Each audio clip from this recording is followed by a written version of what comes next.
Muito boa tarde, Visão Plural, edição do dia 8 de agosto de 2014. São 15 horas e 27 minutos. Nós hoje estamos entrando no ar em horário um pouco diferenciado, porque a qualidade dos entrevistados que permeiam a nossa empresa são muito grandes. E o entrevistado de hoje, o Marcos Lacerda, é um homem que mora na Paraíba e ele está em São Paulo durante um curto tempo para lançar um livro que você não poderá deixar de ler, um livro que vai dar muita polêmica, um livro que é um romance chamado Libélula. Mas antes eu vou apresentar o Marcos Lacerda. Marcos, tudo bem? Tudo bem, boa tarde. Quanto tempo você não viu São Paulo? São Paulo mais ou menos um ano. Só um ano? Só um ano eu costumo vir a São Paulo. Tem que se vir a São Paulo sempre. Não, mas morando em João Pessoa, uma cidade maravilhosa, você não pode deixar de vir a São Paulo fazer um contraste. A cultura daqui é diferente, vale a pena. E uma coisa, você é psicanalista há quantos anos? Há 21 anos. 21 anos de clínica. E há quanto tempo você é psicanalista e escritor? Bom, Libélula é meu segundo livro. O meu primeiro livro foi Um Estranho em Mim, que me valeu, à época, o prêmio Novos Autores Paraibanos. E esse livro ainda está à venda hoje, está no mercado, foi editado pela Sumos Editores e foi o meu primeiro livro de estreia, Libélula é meu segundo. O primeiro tratava de que temática? A temática é mais ou menos a mesma de Libélula, só que em ambientações diferentes. Libélula trata do romance de dois seminaristas na década de 50. Um Estranho em Mim tratava da história de um homem que depois que fica viúvo, da esposa dele, ele se descobre apaixonado por um garoto de 17 anos. E ele começa a encontrar o estranho que havia dentro dele e todas as emoções que vão sendo acarretadas disso. Então, eu diria que um livro traz uma coisa de muita amargura, que é o primeiro, e esse segundo, embora seja uma história completamente diferente, é alguma coisa de uma reconstrução, de um aprender a fazer lutos, que é o que Libélula traz. Bem, Libélula você está tratando de questões delicadas. Uhum. Você, como psicanalista, tem também a ética. Uhum. Como é que você limita a ética do psicanalista com a criatividade do ficcionista que tem que escrever um romance que, mal ou bem, a religião permeia, o celibato permeia, ao mesmo tempo as confidências? Como é que você trabalha no limite entre a ética e a ficção? Veja, em 21 anos de consultório, eu passei a observar uma coisa. Quem tem valores religiosos muito arraigados, quer seja porque são religiosos, padres, freiras, ou que devotos, fiéis devotos, são pessoas que necessariamente vão ter, via de regras, certos conflitos com a própria sexualidade.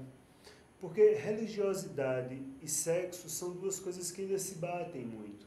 Então, nesses 21 anos, eu fui recolhendo, não histórias, mas sentimentos, vivências, conflitos, dramas que as pessoas viviam para fazer a densidade psicológica das personagens de Libélula. Então, com relação à questão ética, eu acho que há questões ligadas à igreja que precisam ser discutidas, por exemplo. Eu acho que é hora das pessoas começarem a poder ser donas dos próprios corpos, fazerem as pazes consigo mesma, com elas mesmas, e poderem fazer as escolhas delas. Quais são as temáticas mais recorrentes que o psicanalista recebe quando se trata de confissão, entre aspas, de religiosos? Bom, a mais recorrente culpa, se eu fosse reduzir numa palavra só. Muitas vezes fica-se a questão: como é que eu posso pregar determinada coisa se eu acredito, ou se eu sinto outras, mas eu acredito na minha religião, por exemplo? Isso é um conflito delicado e que precisa ser visto com certa atenção e que a gente, como psicanalista, não pode dar um direcionamento, mas tem que levar o outro a encontrar o próprio caminho. Mas a culpa é uma coisa que sempre está permeando esses relatos. Ou, muitas vezes, indignação com a própria instituição religiosa. Porque uma coisa que é preciso se falar e se fala pouco é que dentro das instituições religiosas, como em qualquer aglomeramento humano, você vai encontrar tudo que é humano. Raiva, inveja, briga de poder, sexualidade, mentira. Então isso muitas vezes também decepciona muitas pessoas envolvidas com religião e esses conflitos chegam no consultório. O ser humano que opta pela religião, ele se arrepende em algum ponto da sua vida de ter escolhido a prática religiosa? As pessoas que realmente acreditam nos valores religiosos, muitas vezes elas se sentem decepcionadas com as instituições religiosas, porque é preciso fazer uma separação entre religiosidade e instituição religiosa. E as instituições religiosas, muitas vezes, para quem está lá dentro, é motivo de muita decepção. E isso traz grandes conflitos psicológicos, muitas vezes. Todo autor tem uma liturgia de trabalho. Qual é a sua liturgia de trabalho para escrever Libelo? Qual foi? Pois é. Bom, Libelo eu tive que estudar um pouco, porque como se passa no seminário da década de 50, eu queria entender como era a religião católica nessa época. Então, como é que era? Descreve para o nosso público como é que era a religião católica na década de 50. Ela era uma religião muito mais rígida em termos de rituais. Por exemplo, a missa era rezada em latim, o padre ficava de costa para a plateia. A igreja era muito mais afastada do povo. Hoje a igreja é uma igreja muito mais, bote-se aspas nisso, permissiva, se permite padres sem batinas, padre cantando em televisão. Isso era absolutamente impensável. A coisa era realmente rígida, o silêncio era uma coisa muito marcante dentro da igreja, então não se tinha muito espaço para movimento, as regras eram muito Qual era o papel do rígidas. silêncio na igreja nessa época? Dois papéis primordiais. O papel da oração, de você se internalizar, o silêncio era visto como uma oração, e também o silêncio ajuda a dobrar a língua e a dobrar o desejo de muita coisa. Em outras palavras, submeta-se. Você não tem muito o que falar aqui. As regras são essas. Você está aqui para se consagrar ao divino, para se consagrar a Deus. Siga as regras em silêncio. Basicamente isso. Quanto tempo você levou para fazer Libelo? Foram bons 4 anos. 4 anos. 4 anos. Mas 4 anos trabalhando e ao mesmo tempo escrevendo. Como é a sua liturgia, seu método de trabalho para escrever como autor? Quando eu começo a escrever, eu só começo a escrever um livro quando eu sei o começo dele e o final. O meio eu não conheço. O meio ele vai se construindo e é como se eu seguisse o movimento da própria coisa. Óbvio que deve ter muito do meu inconsciente nisso e eu vou seguindo. Agora, com relação ao ritual, eu preciso ficar atento, porque quando eu começo a escrever, eu me sinto muito vivo. Então isso começa a querer tomar todo o meu tempo. Uhum. E aí às vezes eu tenho que começar a dar freio e dizer, pera lá, tem outras coisas na vida a serem feitas. Mas assim, há momentos em que eu preciso botar realmente um freio, porque eu termino de trabalhar, termino de escrever à noite, por exemplo, vou dormir e no meio da madrugada o livro me acorda, me chamando, dizendo, vem escrever. Eu digo, olha, não, me deixa dormir, não é sua hora agora. Eu tenho que começar a botar freios em mim. Quantos personagens compõem o seu livro? Há alguns personagens alegóricos, mas personagens centrais nós temos basicamente 5 personagens realmente centrais. Quem são? Você tem José, o personagem central, Felipe, que faz o par de José, que é com quem José vai descobrir a sexualidade dele, vai repensar todos os valores dele. Você tem Frei Ambrósio, que é a quem José vai fazer antes de se ordenar padre. Na verdade, o livro é escrito na forma de uma confissão. Esse seminarista está escrevendo por escrito uma confissão para esse Frei Ambrósio, como uma ordem antes de se tornar padre, realmente. E então há uma metalinguagem, porque é um livro dentro de um livro, vamos dizer assim. A gente tem Padre Manuel, que era o confessor de José, Basílio, o melhor amigo de José, que o ajuda a driblar, vamos dizer, as regras tão rígidas da igreja, e Gaspar, que joga um papel importante e traz para o livro temáticas que para a igreja não são muito agradáveis. Quais são, se você pudesse, vamos dizer, o seu livro tem 200 e poucas páginas, 252 páginas. Uhum. Ao longo de 252 páginas, quais são as temáticas que se desdobram? Bom, você vai tratar de desejo, de pedofilia, de sexualidade, mas você vai tratar, sobretudo, de recomeço, de aprender a fazer luto, perdas, se refazer na vida. Dessa forma, Libélula é um livro que encanta a qualquer pessoa, independentemente da orientação sexual. Porque qualquer pessoa que lê vai se identificar com a humanidade das personagens e certamente vai encontrar dentro de si diversos casulos que precisam ser rompidos ou pelo menos revistos. Mas é preciso entender que, e talvez seja isso que José encontra no seminário, o Deus verdadeiro que José encontra no seminário é um Deus chamado amor, e que muitas vezes tem se perdido no nosso dia a dia.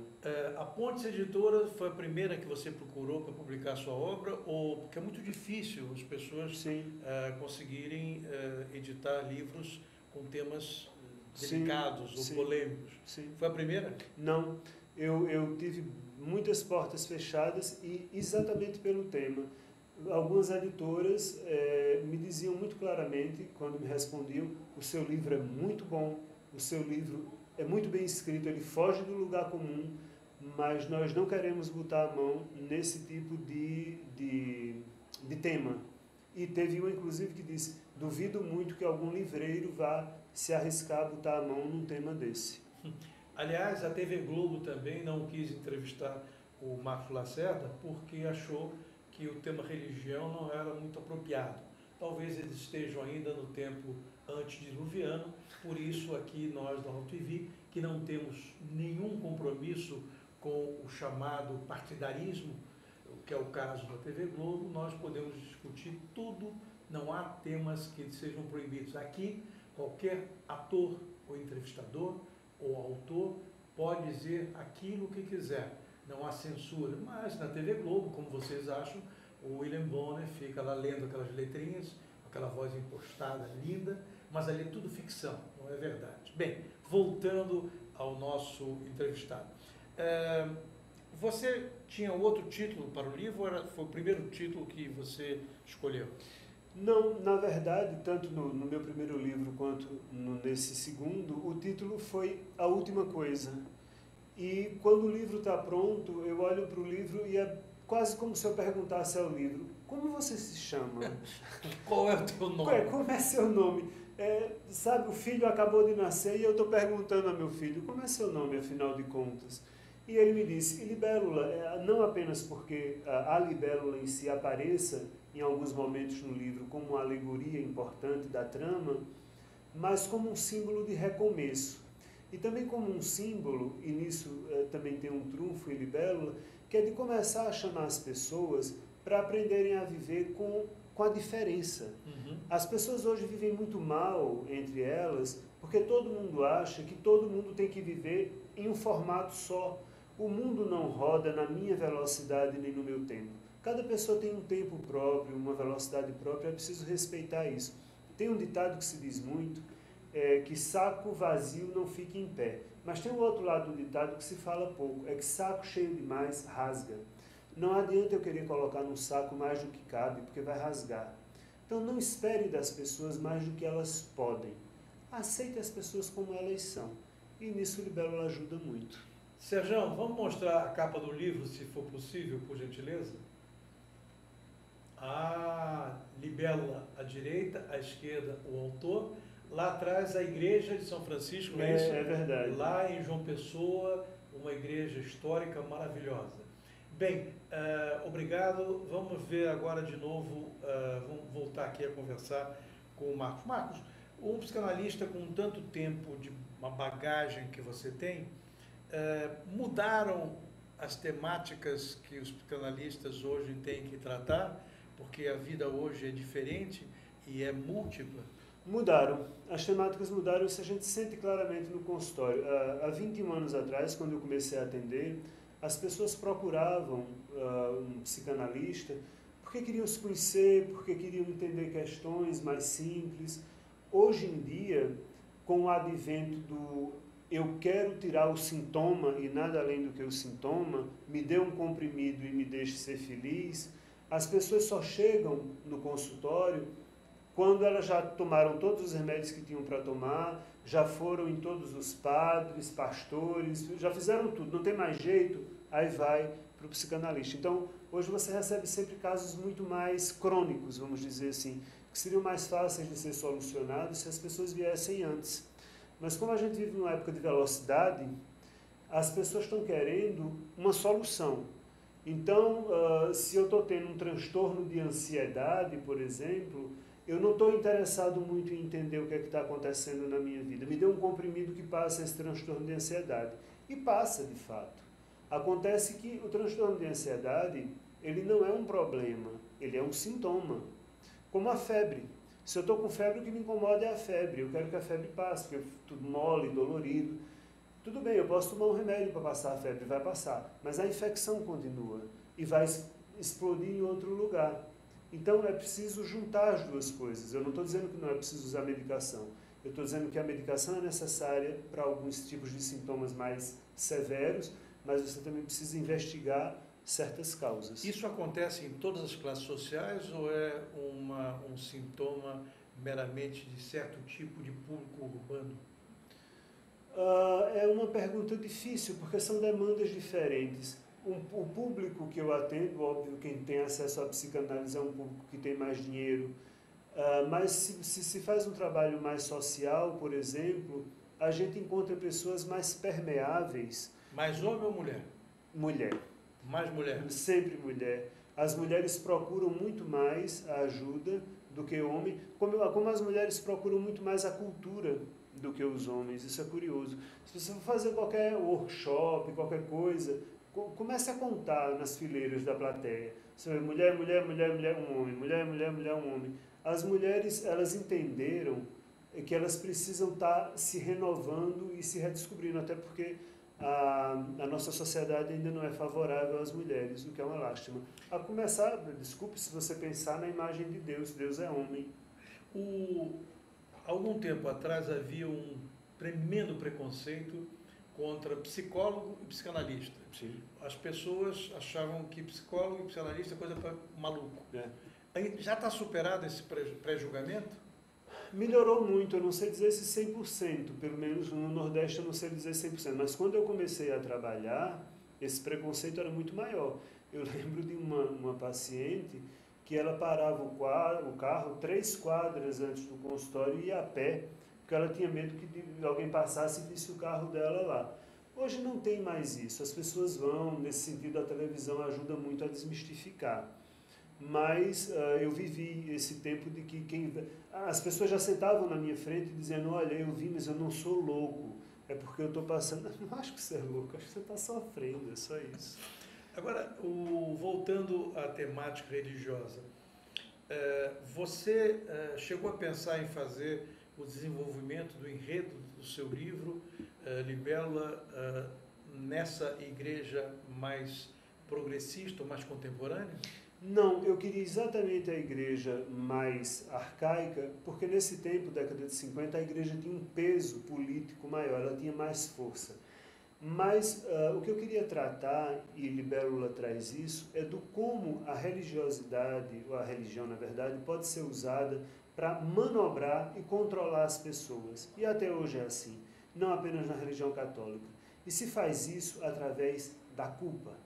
A culpa é uma ferramenta absolutamente útil para se manobrar e se controlar as pessoas. E para se tirar dinheiro das pessoas também.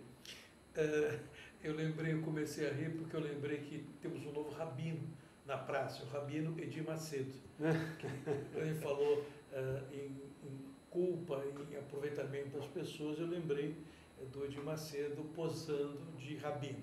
Mas tudo bem, assim são os meus pitacos que eu não deixo de dar. Agora, o divã, um religioso, você fala que freiras e padres. A temática das freiras é diferente? As freiras que eu atendi tiveram uma temática diferente, sim. Vou citar basicamente duas temáticas que me ocorrem agora. Uma delas, nada tinha a ver com sexualidade, tinha a ver com poder. Essa freira em particular que eu estou pensando, era uma freira extremamente devota, uma pessoa muito boa, você via que era uma pessoa muito boa. mas ela estava muito desacreditada na briga de poder lá dentro. Isso foi uma coisa que marcou muito ela. O universo em que a freira trabalha e o padre trabalha são diferentes. Uhum. Diferentes, eu digo, em termos conjunturais, mas a relação, às vezes, é meio conflitante, tanto um quanto o outro. Sim. Se uma freira ela tem ascendência sobre a ordem que ela trabalha, eu não sei se na Paraíba existem muitas ordens religiosas, existem? Eu não sei dizer quantas, existem algumas. Algumas. Uhum. Algumas mais liberais, outras mais conservadoras, talvez. Olinda tem coisas mais conservadoras, né? Que em Pernambuco, em Recife, ali perto de Recife. Eu acredito que em João Pessoa, não sei, posso estar dizendo bobagem, isso eu não garanto. Eu não acho que tenha clausura em João Pessoa, por exemplo, mas em Olinda com certeza tem. Já chegou ao seu conhecimento algum padre ou freira que, por razões familiares, foi obrigado a seguir a sua religiosidade de pai, mãe ou ancestral para poder, vamos dizer, para poder segurar a sua vontade de ser outra pessoa? Um que foi levado, ele já é um homem adulto, um homem de uma certa idade, ele foi levado ao seminário muito jovem e lá ele descobriu que esse não era o caminho dele. Ele foi levado por uma família muito tradicional, que queria que fosse assim, mas ele descobriu que poderia servir a Deus de uma outra forma. Uma outra questão que eu acho que é interessante, o romance trata de um romance e trata de um conflito entre padre e aqueles que o cercam, não é? Você teve em algum momento vontade de mudar alguma característica de algum personagem ou eles foram te levando? Eles me levam. Engraçado isso. Parece estranho dizer, mas às vezes, quando eu estou construindo um personagem, eu até dou um nome a ele. E a coisa começa a emperrar. É como se ele me dissesse, meu nome não é esse. Esse nome não cabe em mim. E eu tenho que mudar. Eu realmente sou levado pela própria coisa e vou indo, claro, levado também pelo meu inconsciente. Mas os personagens me dizem a história deles e eu apenas conto. É basicamente Você acha isso. que esse teu livro pode se transformar num filme ou numa série de televisão, uma novela? Olha, eu acho que ele tem potencial, inclusive, aproveitando o gancho para fazer o convite a você que está em casa, o livro será lançado amanhã. Na livraria Lorena, na livraria da Vila, lá na Alameda Lorena. E ele vai ter também o grande ator, que para mim assim, eu não o conhecia, mas é de uma sensibilidade brutal, Leonardo Midiorin. Ele se encantou com o texto e se dispôs a fazer uma performance teatral no lançamento, aberta ao público, em cima do texto. E quando eu vi o que ele havia preparado, e foi ele quem preparou, inclusive a trilha sonora foi ele quem escolheu, essa decupagem do texto foi ele que fez, e ele de fato é de um talento assim absurdo. Eu não o conhecia pessoalmente, mas é um rapaz jovem, mas de um comprometimento muito grande. Eu disse, nossa, eu não sabia que dava isso tudo. E aí eu acho que sim, parece que dá mesmo um filme, dá mesmo uma peça de teatro. Tanto que será um lançamento que horas amanhã? A partir das 4h30 da tarde. De 4 às 19 horas, na livraria na Avenida da Vila, na Alameda Lorena, 17h31. Tem a performance e você autografando o seu livro. E eu autografando o livro, exatamente. Boa medida. Olha, vamos fazer um pequeno intervalo e já voltamos a conversar um pouco mais com o Marcos Lacerda, que escreveu o livro Libélula, sobre o romance entre um padre e suas cercanias. Voltamos já com Visão Plural. Fiz só para te falar.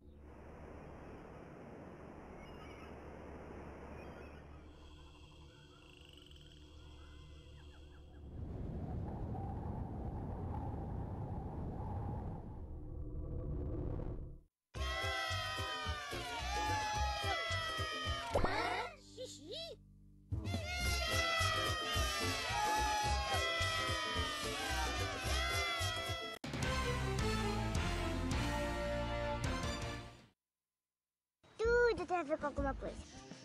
De onde vem a água que a gente bebe? Da torneira. Ih, nada a ver. Vem dos rios que nascem da mata. Sabia que a gente só respira por causa das árvores? A árvore respira? Respira. A árvore respira. E o que você tem a ver com isso? Meu ar. Minha água. Minha árvore. Meu ambiente.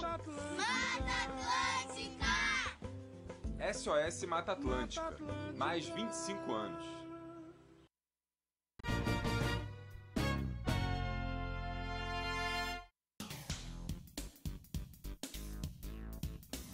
Sim, meus amigos, muito prazer, sou Sérgio Oliveira e estou aqui para lembrar vocês que toda segunda-feira, 9 horas da noite, eu estou aqui na TV da internet com o Futebol Alternativo TV. Sim, Série D, Série C, Copas Estaduais, as divisões de acesso, tudo aquilo que nenhum outro programa esportivo fala, tem a coragem, a capacidade de falar, nós falamos aqui na TV. Toda segunda, 9 horas da noite, só aqui na TV da internet.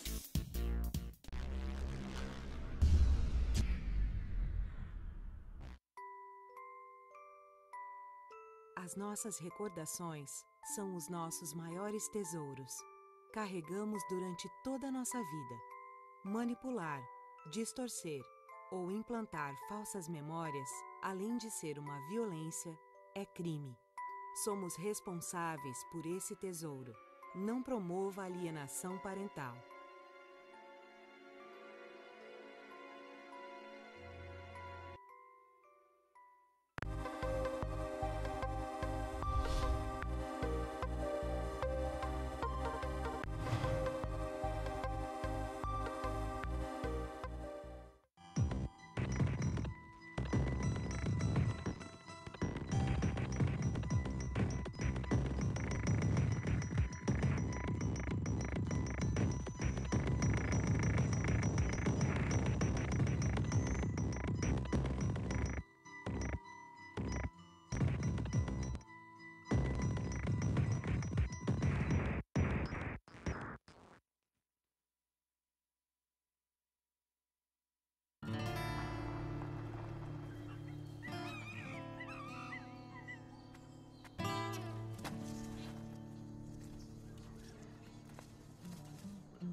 Bem, Libélula é a obra que nós estamos conversando hoje, de autoria do psicanalista paraibano Marcos Lacerda.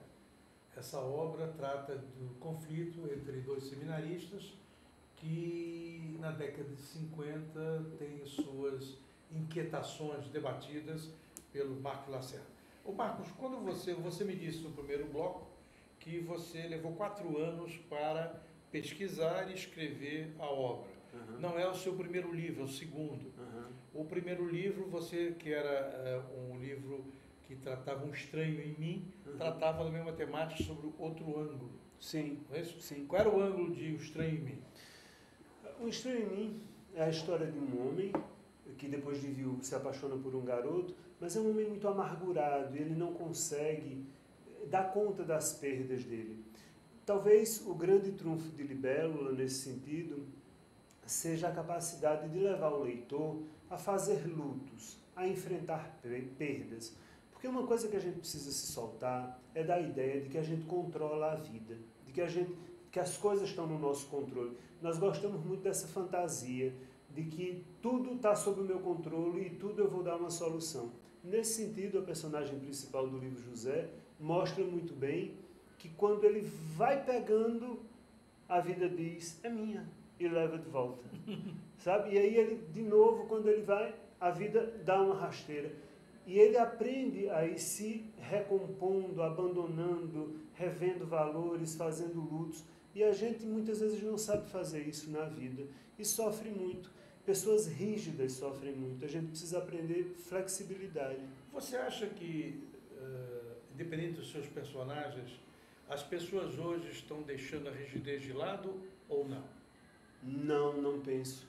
Elas, além de estarem ficando rígidas, elas estão ficando amargas, rancorosas. As pessoas não têm mais paciência umas com as outras. E aí, nesse respeito, uma coisa me chama a atenção. Quais são os dois polos sociais mais massacrados? Crianças e velhos. Se faz o diabo com crianças nessa sociedade que a gente vive, se faz o diabo com velhos também, que são desprezados, deixados de lado, enfim. Se a gente observar direito, é quase como se fosse uma certa vingança inconsciente. Essas crianças sempre tão desprezadas, maltratadas, rechaçadas, crescem. E esses adultos que cuidaram dessas crianças se tornam velhos. E a mesma impaciência com a qual se tratavam as crianças, essas crianças passam a tratar os velhos. Então é muito comum você ver adultos tendo pensamentos com relação aos velhos que se tem com relação à criança, por exemplo. Não dá importância, isso é coisa de criança. Não dá importância, isso é coisa de velho. Ou então, é um namorinho de criança, uma bobaginha. Não, isso é coisa de velho, está apaixonado, a gente já viu, o velho não ama. Ou seja, é o desrespeito ao indivíduo. Ao indivíduo, mas o que eu estou querendo dizer é que se ensina isso à criança, ela cresce, você que ensinou fica velho e paga a conta. Então, se a gente quer uma sociedade melhor, é preciso começar a se respeitar as crianças, sabe? Porque elas vão crescer e você vai ficar velho. E aí talvez consiga ter um mundo melhor onde as pessoas troquem mais, onde as pessoas aprendam a respeitar as diferenças, aprendam que a vida se faz com amor, no final das contas. Esse tema que você levantou é muito interessante porque eu noto no dia a dia que as crianças de hoje são bastante inteligentes. Sim. E os seus pais bastante obtusos. Sim. Do ponto de vista de ter paciência para entender e respeitar o jovem. Sim. E aí é um conflito. O conflito, a criança pensando rápido, tendo desejos e tendo expectativas diferenciadas, e os pais retrógrados segurando a criança, transformando a criança num ser abjeto, e que talvez se torne um velho abjeto e complicado. Sim. Como é que você vê essa dicotomia, vamos chamar assim? As crianças são muito mais estimuladas hoje. Teve por esses dias um vídeo, faz algum tempo, um vídeo no YouTube de uma criança uma criança pequena, que se dava uma revista, que se dava um tablet a ela, e ela manuseava, passava as folhas e tal. E aí se dava uma revista a ela, um gibi, e ela não sabia manusear, ela tentava ampliar a foto do gibi, como se faz no tablet. Então, há um estímulo neuronal muito maior hoje em dia. Então, as crianças são muito mais rápidas, se desenvolvem cognitivamente muito mais rapidamente. Os pais precisam deixar a arrogância de lado e descobrir que eles podem aprender com os filhos. Mas muitos pais acham que eles, e somente eles, é quem tem a dar. São os donos da verdade. São os donos. Olha, isso é relação.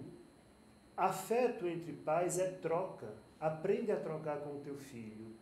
É assim que a coisa funciona. E muitas vezes tenha coragem de dizer ao seu filho: nossa, é verdade, eu não sabia disso, você me ensinou. E muitas coisas você vai aprender. E outras coisas ele vai dizer: não, pai, isso não é mais assim não. E não é mesmo não, já mudou, você é que não sabe. Voltando a outra temática dos jovens e dos velhos. As pessoas de idade mudaram, o patamar mudou. A pessoa de antigamente, quando tinha 60 anos, era uma pessoa velha. Sim. Hoje em dia, 90 anos é velho. Antes não é. É verdade. Antes não é. Isso também acontece na Paraíba? Acontece. Acontece, é curioso isso. A minha mãe, ela foi uma mulher que ficou velha muito cedo. Ela ficou velha mesmo, é interessante isso. Ela foi como se fosse vestindo a roupa social que vai se dizendo, olha, o seu papel é esse, você chegou nessa idade, você não pode mais isso. A partir dos 40, uma mulher não podia mais certas coisas. Hoje em dia, as mulheres de 60 sabem que podem amar e querem amar.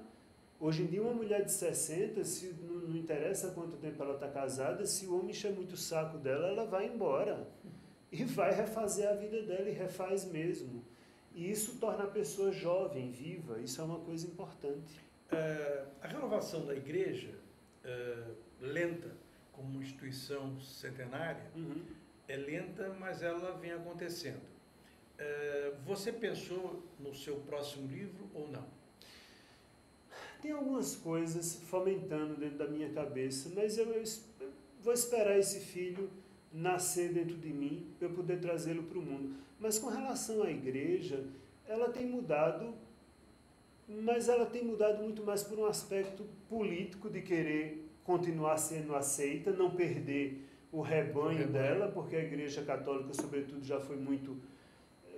90% do Brasil já foi católico, hoje não sei a quanto chega esse número, mas se chegar a 60% chega muito. Mas ela precisa entender que as instituições sociais são instituições vivas e elas mudam. Por exemplo, a família é um organismo, e como organismo, os organismos, por definição, são vivos. Então, não é que a família vai acabar ou está acabando, como a igreja prega. A família está se transformando. E ela precisa se transformar enquanto organismo social, senão ela de fato se acaba. A família de hoje não é a família da minha avó, que não podia escolher o marido, por exemplo, mas a família continua a existir.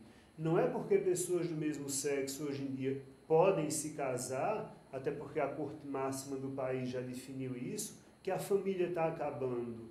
A família é um organismo e como organismo, como ser vivo socialmente, ele vai se transformando. A igreja precisa acompanhar isso. E Libélula, o meu livro, ele alfineta um pouco isso, esse congelamento da igreja. Porque existem vários modelos de família hoje em dia, como existem vários modelos de instituições. Algumas mais vivas, outras menos vivas. Sim.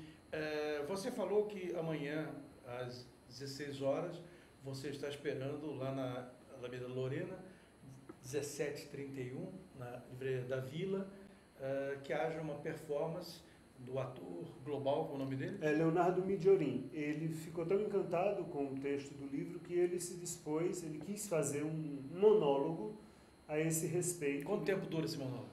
Vai durar alguma coisa em termos de 25 minutos, no máximo isso, até porque ele não pode contar o livro e nem revelar as surpresas do livro. Mas ele vai revelar a carga afetiva do livro, isso é que é interessante. Ele não me disse, isso é mais intuição minha. Eu tenho para mim que ele gostou do texto, ele está meio testando se isso dá uma peça de teatro ou não, porque ele ficou bem encantado com a coisa. Bem, quem for ao lançamento, saiba que há estacionamento na porta, tem serviço de manobrista, a Livraria da Vila é um ponto de referência em São Paulo, então você pode ir de 16 horas a 19 horas, você terá condição de conversar com o Marcos Lacerda, de pegar o seu livro, que custa R$ 39,90, é o preço que vai no lançamento e que pode ser encontrado em outras livrarias de São Paulo. Marcos, você fica em São Paulo até quando? Eu estou em São Paulo até domingo, porque eu estou aqui desde segunda-feira, que eu vim dar uma série de entrevistas e fazer a promoção do livro, mas eu tenho um consultório, eu tenho pacientes me esperando e eu tive que suspender isso uma semana. Então até domingo eu estou aqui, mas eu realmente espero vocês amanhã na Livraria da Vila da Lorena para me dar um abraço a mim e para conhecer também o Leonardo Midiorin. Mas não vá só por ele não sou global, mas estou valendo a pena, vá por mim também. Bem, Libélula é o livro da editora Pontes Editores e vale a pena você ler um livro que trata das profundezas da alma humana através de personagens que vivem na instituição religiosa e que têm seus conflitos, mas que querem viver e se tornar livres. Visão Plural vai ficar por aqui, são 4 horas e 10 minutos. Você poderá amanhã obter esse livro Libélula, porque é um refresco no dia a dia seu de coisas tão difíceis, a guerra lá no Oriente Médio, a dificuldade de sobrevivência e coisas que mais. Visão Plural volta semana que vem, às 16 horas, nesse mesmo local. Muito obrigado e até lá.